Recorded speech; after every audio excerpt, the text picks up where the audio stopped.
नमस्कार दोस्तों, स्वागत है आपका आपके अपने चैनल बीएसए ट्रिकी क्लासेस में। तो दोस्तों स्वागत है आप लोगों का बीएसए गवर्नमेंट जॉब न्यूज में। फाइनली दोस्तों आज हमारी सीरीज का जो है पार्ट नंबर 100 रहने वाला है। तो आज इस 100 पार्ट में बहुत सारे इंपॉर्टेंट क्वेश्चन डिस्कस करेंगे। ये क्लास आने वाले जितने भी एग्जाम है लाइक का GD, MTS, railway, NTPC, group D, CBT 2 और भी आने वाले जितने भी एग्जाम है सभी एग्जाम के लिए सबसे इंपॉर्टेंट ये क्लास है। तो अगर ये क्लास आपको इंपॉर्टेंट लगती है, हेल्पफुल लगती है तो वीडियो को लाइक कीजिएगा, शेयर कीजिएगा। नए हो तो आप सब्सक्राइब कर लीजिएगा और नोटिफिकेशन पाने के लिए आप लोग बेल आइकन पर प्रेस कर लीजिएगा। तो हर रोज सुबह 8 बजे ये है करंट अफेयर का तड़का सीरीज, जिसमें नेशनल और इंटरनेशनल जो भी इवेंट होते हैं उससे रिलेटेड जो भी आप लोग के एग्जाम में क्वेश्चन पूछे जाते हैं वही सारे प्रश्न हम आप लोग के साथ में डिस्कस करते हैं। तो आइए दोस्तों शुरू करते हैं आज की अपनी इस क्लास को। जय बीएसए क्लास, और करते हैं दोस्तों आज की इस क्लास की शुरुआत। तो आज का सबसे पहला सवाल आप लोग के सामने है, राष्ट्रीय जांच एजेंसी के नए प्रमुख कौन है? तो पहला सवाल आप लोग के सामने आपको दिया गया है, राष्ट्रीय जांच एजेंसी के नए प्रमुख कौन है? ये आप लोग बताइए, ए, बी, सी या फिर डी।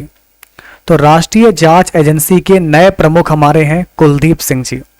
तो मैंने आप लोग को पहले बताया था कि एनआईए की अगर हम बात करेंगे तो एनआईए के प्रमुख कौन है आपके? तो ये हैं आपके कुलदीप सिंह जी। तो उन्हें जो है फिलहाल एनआईए का प्रभारी निदेशक बनाया गया है और वह आपके सीआरपीएफ के महानिदेशक हैं। और आपको मैं बताना चाहूंगा यह आपके एनआईए के पूर्व चीफ वाइस मोदी की जगह नियुक्त किए गए। तो ध्यान दीजिएगा, इनको जो है दोस्तों पूर्व जो चीफ थे वाई.एस. मोदी जी, इनकी जगह पर इनको नियुक्त किया गया है। फिलहाल तो कुलदीप सिंह जी 1986 बैच के पश्चिम बंगाल के कैडर के अधिकारी हैं और वह 16 मार्च 2021 से सीआरपीएफ के महानिदेशक का पदभार संभाल रहे हैं। बात हो रही है एनआईए की, तो एनआईए का जो मुख्यालय है दोस्तों ये है नई दिल्ली में। एनआईए का मुख्यालय नई दिल्ली में है, जिसकी स्थापना 2009 में की गई थी। नेक्स्ट क्वेश्चन आप लोग के सामने आपको दिया गया है, इसको देखिए। केंद्र सरकार ने रॉ चीफ सामंत गोयल और आईबी चीफ अरविंद कुमार जी को कब तक के लिए इनका सेवा विस्तार किया गया है? फिलहाल तो 1 साल के लिए इनका सेवा को विस्तार दिया गया है। जैसे कि अगर हम बात करेंगे रॉ, RAW, तो ये रॉ का मतलब है रिसर्च एंड एनालिसिस विंग, जिसकी स्थापना की गई थी आपकी 21 सितंबर 1968 को। और अगर हम बात करेंगे IB इंटेलिजेंस ब्यूरो, तो इंटेलिजेंस ब्यूरो की स्थापना की गई थी 1887 में। ठीक है, चलिए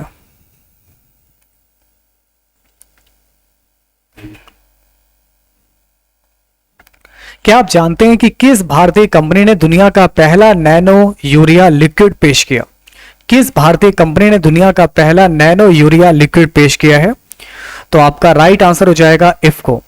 तो अगर आपका आंसर इफको आ रहा है बिल्कुल परफेक्ट है, सही जवाब होगा आपका यहां से इफको।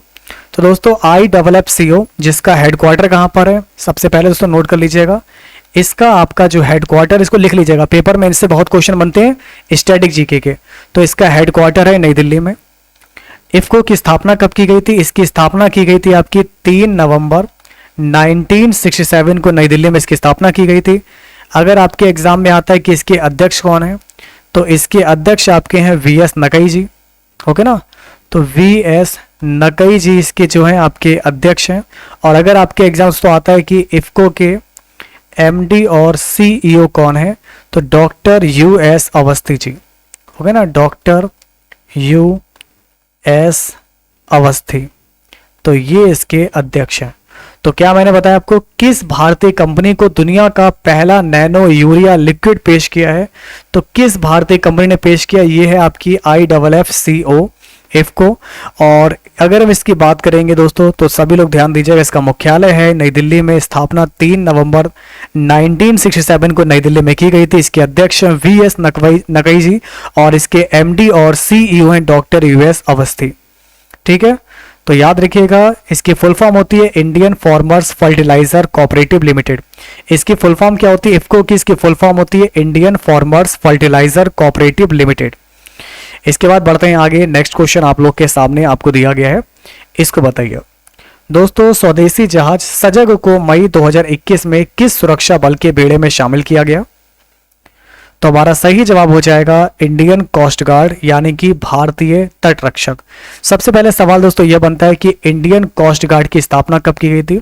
तो इंडियन कोस्ट गार्ड जो तट रक्षक नहीं होते हैं आपके किनारे किनारे पर जो तट रक्षक होते हैं, तो इंडियन कोस्ट गार्ड की स्थापना की गई थी 1 फरवरी 1977 को इसकी स्थापना की गई थी। और अभी अगर हम बात करेंगे आईसीजी है कौन, तो आईसीजी के जो महानिदेशक हैं डायरेक्टर जनरल, तो इसके जो डीजी आप लोग के कौन है आपके, तो इसके महानिदेशक हैं आपके कृष्ण स्वामी नटराजन जी। कृष्ण स्वामी नटराजन जी जो फिलहाल इसके आप लोग के कौन है, महानिदेशक हैं। जैसा कि अगर आपको पता ही होगा कि भारत के समुद्र तट की टोटल लंबाई कितनी है। अगर मैं दोस्तों टोटल समुद्र तट की लंबाई की बात करें तो टोटल लंबाई आती है 75,616.6 किलोमीटर, तो 7516.6 किलोमीटर है। जिसमें अगर टोटल मेन लैंड की बात करेंगे, टोटल मेन लैंड आप लोग का आता है 5422.6 किलोमीटर। और इसमें आप लोग के दोस्तों जो द्वीप वाले जो टेरिटरीज हैं, इसमें जो आप लोग के आते हैं, तो द्वीप वाले जो प्रदेश हैं आप लोग के, वो आपके आते हैं 2094 किलोमीटर। तो इनका एरिया ये दे रखा है, ये इतना एरिया दे रखा है आपको। इसके अलावा भारत से दोस्तों कितने जो है टोटल राज्य और यूनियन टेरिटरीज लगे हुए हैं, तो टोटल 9 स्टेट हैं, जिसमें दोस्तों आप लोग के 9 नाम आप लोग के आते हैं। तो भारत के तट से लगे हुए राज्य और केंद्र शासित प्रदेश में आपके 9 हैं। गुजरात, ठीक है ना, गुजरात, महाराष्ट्र, गोवा, कर्नाटक, केरल, तमिलनाडु, आंध्र प्रदेश, ओडिशा, वेस्ट बंगाल। और 2 आप लोग के यूनियन टेरिटरी भी हैं, जिसमें आप लोग का दमन दीव आता है और आप लोग का पुडुचेरी आता है। ठीक है, चलिए अब लेकर चलते हैं आपको आगे। क्या दोस्तों आप जानते हैं कि अंतरराष्ट्रीय आपका एवरेस्ट दिवस कब मनाया जाता है? देखिए अंतरराष्ट्रीय एवरेस्ट दिवस आप लोग का मनाया जाता है 29 मई को। सबसे पहली बात दोस्तों ये है। और अभी माउंट एवरेस्ट की अगर आप लोगों से ऊंचाई पूछेगा, तो माउंट एवरेस्ट की ऊंचाई हो गई है 88,048.86 मीटर, क्योंकि 0.86 जो है मीटर अभी ऊंचाई बड़ी है इसकी। फीट में अगर आप लोग के एग्जाम में क्वेश्चन को कंफ्यूज करने के लिए पूछेगा तो फीट में पूछ ले, क्या पता। तो 29,017 फीट जो है आप लोग का माउंट एवरेस्ट की ऊंचाई है। ओके, और ये ऊंचाई सबसे पहले भारतीय टीम ने मापी थी 1954 में। ओके, चलिए खैर इस दिन आपका क्यों मनाया जाता है एवरेस्ट डे, सबसे पहले चर्चा करेंगे। देखिए 29 मई 1953 को सुबह 11:30 बजे न्यूजीलैंड की एडम हिलेरी और नेपाल की तेंजिंग नॉर्गे ने 29,032 फीट ऊंचे, ठीक है ना, एवरेस्ट के शिखर पर पहला कदम रखा था। तो पहला कदम किसने रखा था? एडमंड हिलेरी और नेपाल की थी तेंजिंग नॉर्गे। तो इन्होंने जो है माउंट एवरेस्ट पर सबसे पहला कदम रखा और वह माउंट एवरेस्ट पर चढ़ाई करने वाले पहले इंसान थे। तो ऐसे में अगर इस क्वेश्चन की बात करेंगे तो आपका सही जवाब हो जाएगा ऑप्शन नंबर डी होगा। 29 मई को अंतरराष्ट्रीय एवरेस्ट डे मनाया जाता है। अगला सवाल आप लोग के सामने है। किस देश ने 2 बच्चों वाली पॉलिसी को खत्म कर दिया है और अब 3 संतानों की अनुमति मिल गई है? तो फिलहाल चाइना में जैसे कि पॉपुलेशन, जैसा कि आप दुनिया में सबसे नंबर 1 की जो पॉपुलेशन है चाइना वालों की, लेकिन बहुत तेजी से गिरावट को देखते हुए चाइना वालों ने यह अहम कदम उठाया है कि अब 2 ठीक है ना बच्चों वाली नीति को खत्म करके अब 3 संतानों की फिलहाल इन्होंने परमिशन दे दी है। वही अगर हम बात करें चाइना की, तो चाइना की राजधानी है बीजिंग, राष्ट्रपति हैं शी जिनपिंग, इसके प्रीमियर होते हैं, तो इनके प्रीमियर हैं दोस्तों ली केकियांग। और यहाँ की जीडीपी जो रहती है दोस्तों यहाँ पर 16.64 ट्रिलियन, अमेरिका के बाद दूसरा स्थान है, भारत का स्थान जबकि छठा है जीडीपी के मामले में। ठीक है दोस्तों, क्या आपको पता है कि प्रधानमंत्री ने कोरोना महामारी के दौरान माता पिता को खोने वाले बच्चों को PM cares for children, okay ना, पीएम केयर्स फॉर चिल्ड्रन, तो अगर हम इसकी दोस्तों बात करेंगे तो इस योजना के तहत कितना फंड देने का ऐलान किया है? तो इसका सही जवाब हो जाएगा, ध्यान दीजिएगा, 10 लाख रुपए। प्रधानमंत्री ने बोला है कि कोरोना के कारण माता पिता को खोने वाले बच्चों को पीएम केयर फॉर चिल्ड्रन योजना के तहत सहायता दी जाएगी। कोरोना से लगभग 577 बच्चों ने अपने माता पिता को खो दिया है। हालांकि यह आंकड़ा बहुत कम है, दैनिक भास्कर ने रिपोर्ट में दावा किया है कि माता पिता खोने वाले बच्चों की संख्या सिर्फ राजस्थान में ही 411 है। तो ऐसे में देश भर में बहुत ज्यादा संख्या हो सकती है। ऐसे बच्चों को जो 18 साल की उम्र में, ठीक ना, मासिक वजीफा और 23 साल की उम्र में जो है पीएम केयर से 10 लाख रुपए का इनको फंड मिलेगा। तो यहां पर आपका सही जवाब हो जाएगा 10 लाख रुपए। किस भारतीय चिकित्सक को रुडोल्फ सेंडलर पुरस्कार से सम्मानित किया गया है? तो इनका नाम है डॉक्टर नागेश्वर रेड्डी जी। डॉक्टर नागेश्वर रेड्डी जी। अगला सवाल आप लोग के सामने आपको दिया गया है, stargazing the player in my life पुस्तक जो है किस भारतीय क्रिकेटर ने लिखी है? तो ये आप लोग को बताना है इसका सही जवाब क्या होगा। तो stargazing the players in my life पुस्तक किस भारतीय क्रिकेटर ने लिखी है? तो हमारा सही जवाब हो जाएगा सी, रवि शास्त्री। तो अगर आपका आंसर रवि शास्त्री आ रहा है, बिल्कुल परफेक्ट होगा। नेक्स्ट क्वेश्चन आप लोग के सामने आपको दिया गया है, यूएई सरकार ने गोल्डन वीजा पाने वाले पहले भारतीय एक्टर कौन है? यूएई सरकार से गोल्डन वीजा पाने वाले पहले भारतीय एक्टर कौन है? Yes, you are right, very good दोस्तों, संजय दत्त। तो आपका सही जवाब होगा गोल्डन वीजा पाने वाले पहले भारतीय एक्टर है संजय दत्त।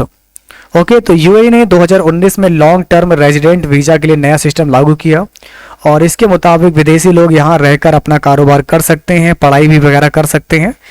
यूएई संयुक्त अरब अमीरात की बात करेंगे, कैपिटल इसकी अबू धाबी है, करेंसी है दिरहम और यहाँ के राष्ट्रपति का नाम है खलीफा बिन जायद अल नाहयान। चलिए अगला सवाल आप लोग के सामने आपको दिया गया है, विश्व पाचन स्वास्थ्य दिवस कब मनाया जाता है?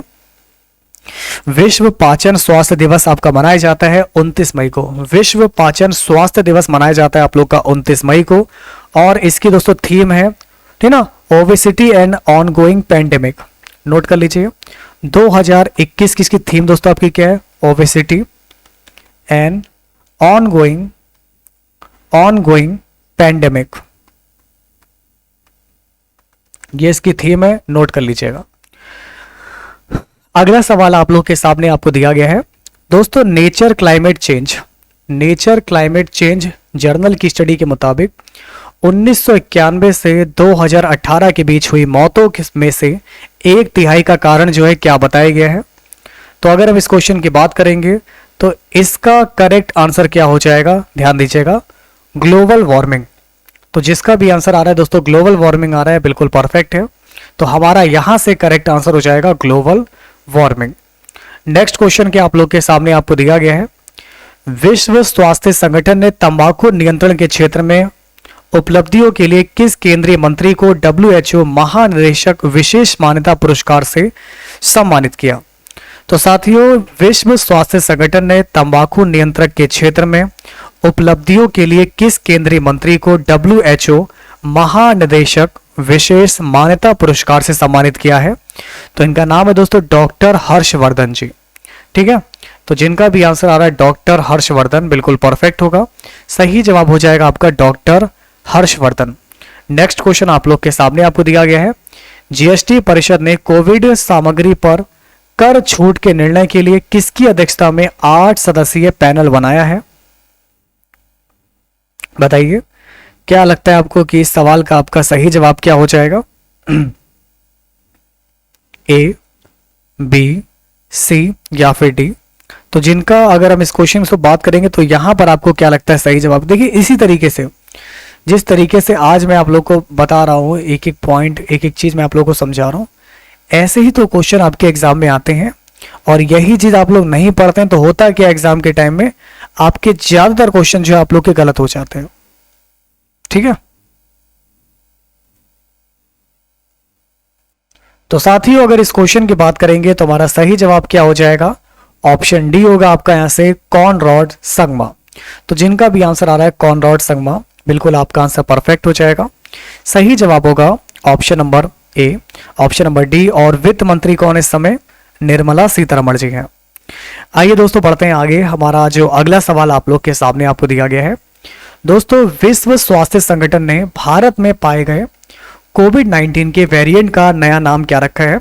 तो कोविड-19 के वेरिएंट का नया नाम रखा है डेल्टा और कप्पा। तो जिसका भी आंसर आ रहा है बी और सी दोनों, बिल्कुल परफेक्ट है। आइए साथियों अब आप लोग बताइए अगला सवाल, क्या आप जानते हैं वित्त वर्ष 2020 और 21 में भारत का सकल घरेलू उत्पाद जीडीपी विकास दर बताइए। वित्त वर्ष 2020 और 21 में भारत का सकल घरेलू उत्पाद विकास दर बताइए। तो माइनस का 7.3%। तो जिनका भी आंसर आ रहा है माइनस का 7.3%, बिल्कुल परफेक्ट होगा। अगला सवाल आपके सामने आपको दिया गया है, इसको देखिए। साथियों क्या आप जानते हैं कि वित्त वर्ष 2020 और 21 में हमारे देश का राजकोषीय घाटा फिस्कल डेफिसिट कितना रहा? तो हमारे देश का राजकोषीय घाटा जो है ये हो गया है 9.3%। तो जिनका भी आंसर आ रहा है दोस्तों 9.3%, बिल्कुल राइट है।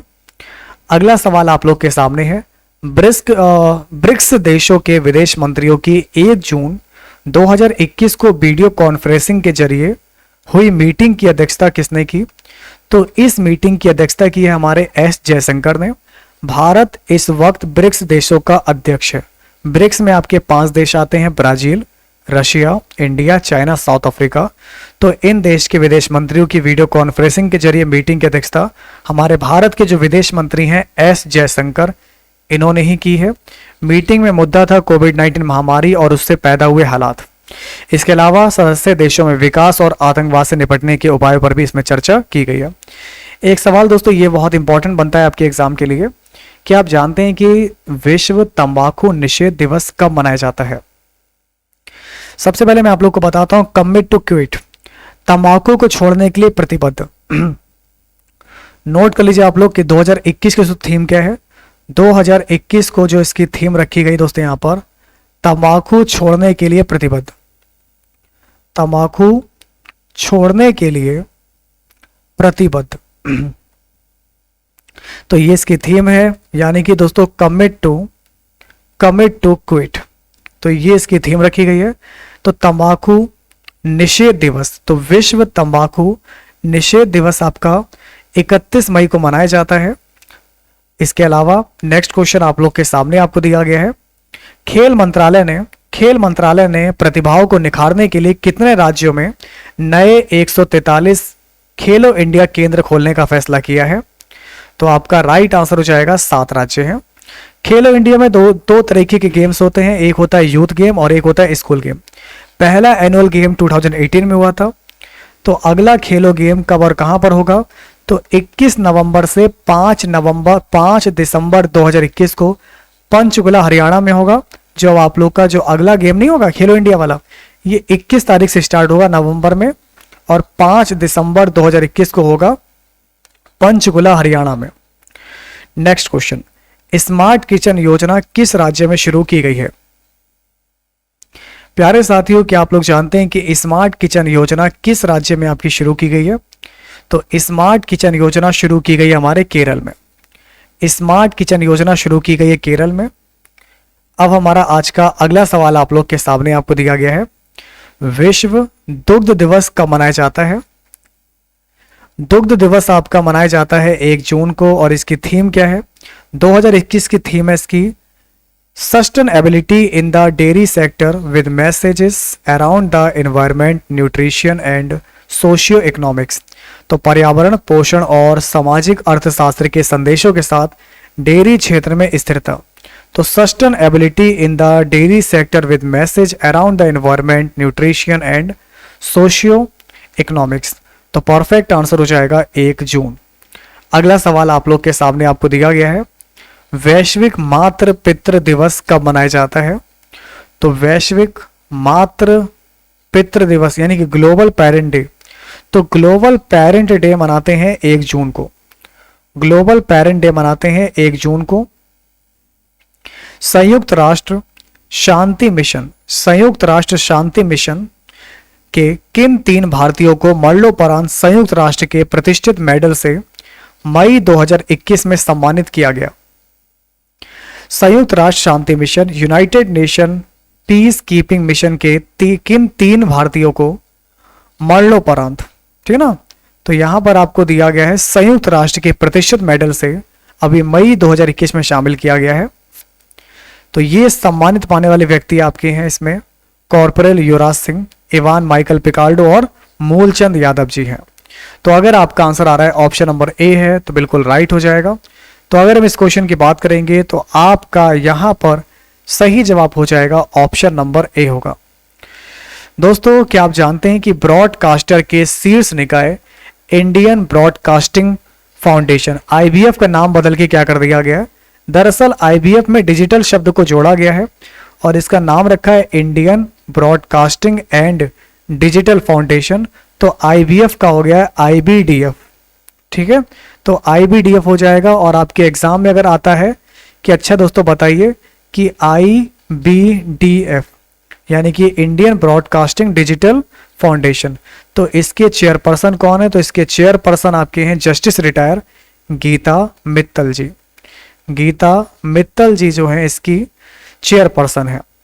दोस्तों गोवा राज्य गठन दिवस कब मनाया जाता है? तो गोवा राज्य का गठन दिवस मनाया जाता है 30 मई को। गोवा राज्य का गठन दिवस आपका मनाया जाता है 30 मई को। तो जिनका भी आंसर आ रहा है 30 मई बिल्कुल परफेक्ट है। तो आपका सही जवाब हो जाएगा 30 मई। नेक्स्ट क्वेश्चन देखिए, देखिए दोस्तों काफी अच्छा क्वेश्चन है कि एशियाई मुक्केबाजी महिला चैंपियनशिप, एशियाई मुक्केबाजी महिला चैंपियनशिप 2021 में भारत के किस खिलाड़ी ने सिल्वर मेडल जीता? तो इसमें नाम आता है एमसी मैरी कॉम। तो एशियाई मुक्केबाजी महिला चैंपियनशिप 2021 में भारत के किस खिलाड़ी ने जो है सिल्वर मेडल जीता? तो इसमें हमारा राइट आंसर हो जाएगा एमसी मैरी कॉम। तो भाई जिसका भी आंसर आ रहा है एमसी मैरी कॉम बिल्कुल परफेक्ट है। नेक्स्ट क्वेश्चन आप लोग के सामने है, यूईएफए यानी कि European football association champions league का खिताब किस टीम के नाम रहा है? तो मेरा राइट आंसर हो जाएगा इंग्लिश क्लब चेल्सी। तो अगर आपका आंसर आ रहा है इंग्लिश क्लब चेल्सी बिल्कुल राइट होगा। इंग्लिश क्लब चेल्सी यह क्लब दरअसल आपका लंदन में है, नोट कर लीजिएगा। और बढ़ते हैं आगे, हमारा आज का काफ़ी इम्पोर्टेंट और अंतिम सवाल आप लोग के सामने आ चुका है कि हिंदी पत्रकारिता दिवस आपका कब मनाया जाता है? तो प्यारे साथियों हिंदी पत्रकारिता दिवस हमारा मनाया जाता है 30 मई को। तो हिंदी पत्रकारिता दिवस मनाया जाता है फिलहाल 30 मई को। और हिंदी भाषा में उद्दंड मार्तंड के नाम से पहला समाचार पत्र जो है 30 मई 1826 में कोलकाता से निकाला गया था, इसलिए इस दिन को हिंदी पत्रकारिता दिवस के रूप में मनाया जाता है। तो उम्मीद करता हूं कि आज का सेशन आप सभी को पसंद आया होगा। तो नए हो सब्सक्राइब कर लीजिएगा। डेली सुबह मॉर्निंग में आप लोग की 8 बजे बीएसए गवर्नमेंट जॉब न्यूज पर ये करंट अफेयर का तड़का सीरीज चल रही है, जो कि आने वाले सभी एग्जाम, चाहे आपका कोई भी एग्जाम हो, जीडी, एमटीएस, रेलवे, सभी एग्जाम के लिए बहुत ही इंपॉर्टेंट क्लास है।